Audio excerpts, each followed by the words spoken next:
Apakah dunia ini adalah sesuatu yang bisa diseimbangkan dengan akhirat? Ini aku mau kasih tahu ya. Di dalam pembahasan dunia yang sekarang, di dalam pembahasan orang-orang zaman sekarang, dunia dan akhirat itu seolah-olah adalah sebuah rute yang berbeda.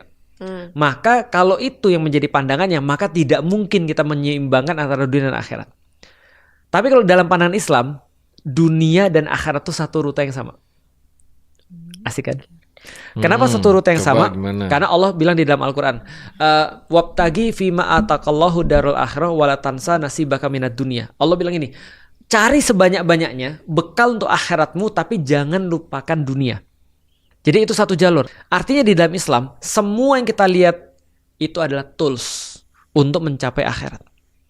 Oke, di perspektif Islam, ini tuh cuma temporary Tools untuk kita berinvest berapa yang ujungnya akhirat. Akhiratnya surga neraka kan? Akhirat surga neraka. Artinya kalau semuanya tools itu kita jalani untuk mencapai tujuan, maka itu boleh. Apapun ceritanya. Tapi kalau sebaliknya, kita menjadikan tools itu sebagai tujuan, maka itu problematis. Satu jalur yang sama maksudnya gimana? Nah, jadi gini.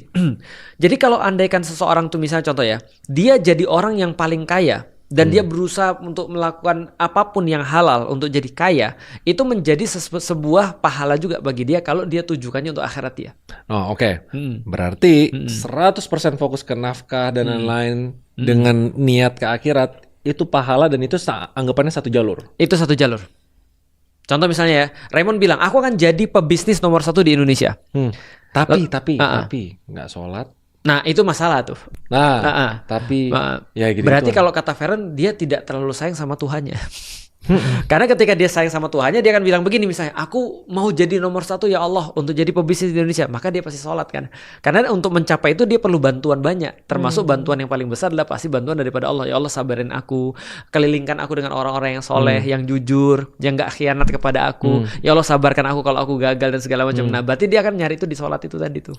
Ya itu dengan asumsi soalnya agama bisa menjadi bukan alat ya. Sebagai untuk membantu mengejar dunia. Intinya kayak gitu kan. Betul. Karena Islam tuh komprehensif. Betul.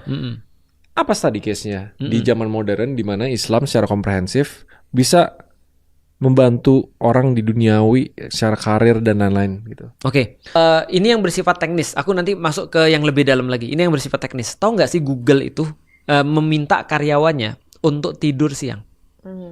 Pernah tahu kan ya? Tahu. Di sekolah-sekolah di Jepang, aku pernah datang juga ke sana. Aku benar-benar ngerti bahwa sekolah Jepang tuh mewajibkan anak-anak untuk tidur di siang hari supaya kemudian bisa lebih produktif.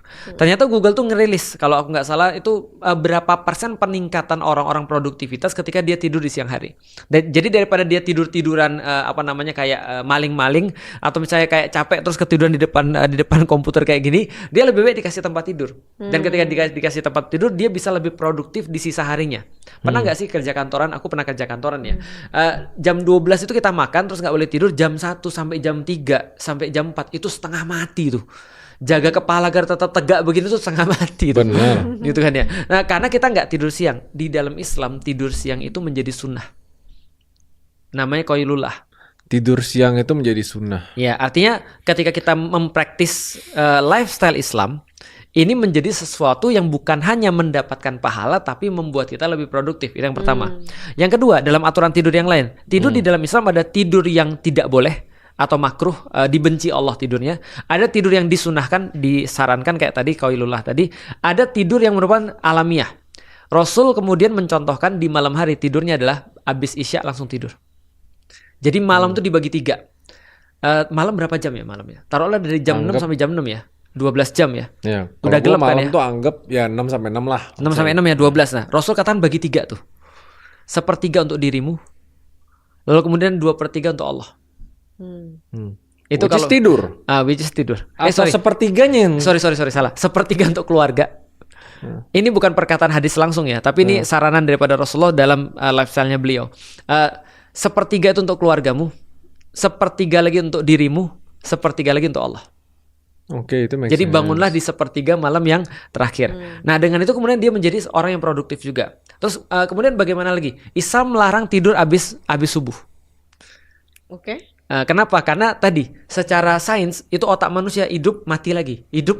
Tuh itu gue oke. Gitu kan ya. Ngerti. Maka orang nanya aku, kapan aku baca buku untuk pengetahuanku? Habis subuh. Itu waktu yang sangat-sangat top banget. Itu benar. Itu prime time. Ngantuk iya. Kenapa ngantuk? Habitnya, Karena badanmu toksik. Tapi pagi itu emang prime time. Neuroplasticity itu paling lentur untuk kita menyerap informasi baru gitu loh. Nah, itu contoh lagi puasa. Ternyata terbukti meningkatkan fokus kan? Kecuali kalau badannya toksik ya. Ini serius. Puasa technically itu lu puasa ini kan? Enggak, lu nyarap ya? Iya. Tadi ya? Enggak makan sama sekali. Loh, technically puasa makan. Nah, ya? setelah diteliti itu meningkatkan fokus tuh.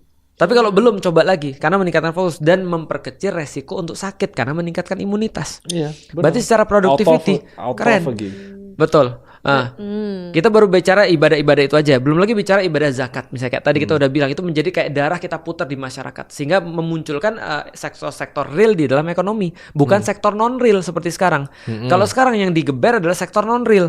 Bahkan sektor non real lu kalau aku baca berapa kali? 200 kali lipat daripada uang beredar atau apa? Dan itu kan menimbulkan inflasi dan segala macamnya. Problem bagi negara gitu ya. Nah, itu kemudian kalau kita bahas baru segi ibadahnya aja. Nah, sekarang kita bahas mentalnya. Coba lihat ya. Menurut Feren, kerja sama Raymond, antara beban fisik sama beban non fisik itu lebih berat mana? Bombastic side eye. Jangan kayak gitu. Kenapa mukanya kayak gitu ya? Kira-kira. Kayaknya aku harus pick up guys. Ya. Nah, maksudnya yang aku dapetin lebih capek mana gitu Iya, ya? non fisik atau fisik? capek mental? Mental sih. Mental. Itu bukan hanya Feren. Itu bukan hanya Feren.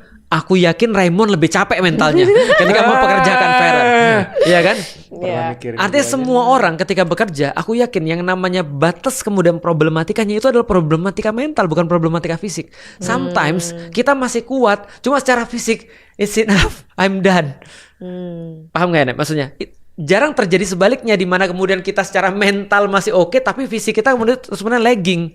Ingat gak kalau misalnya seorang pekerja atau seorang pebisnis, dia benar-benar harus bed rest. Tapi kalau ininya masih aktif, jalan. Masih capek ya. Masih jalan, walaupun badannya Jalan, capek. tapi, Benar kan ya?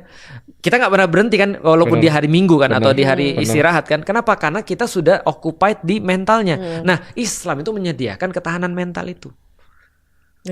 Dengan cara sholat, terhubung pada Allah, mempunyai kemudian jawaban. Contoh misalnya ya, ketika ada seseorang capek misalnya, contoh ya, ada seorang capek. Gampangnya kalau dia bukan seorang muslim, dia capek dalam bekerja, dia merasa bosan, jenuh. Yang diingat pertama kali siapanya? Kalau dia belum berkeluarga, yang diingat siapa? Rumah. Orang tua dong. Oh ya, orang tua. Aku bekerja supaya orang tuaku bisa haji. Atau aku bekerja supaya orang tuaku senang ke rumah. Dia Maksudnya rumah mikir dia. aku kayak capek kan pulang tidur. Orang rumah maksud dia, ya orang rumah.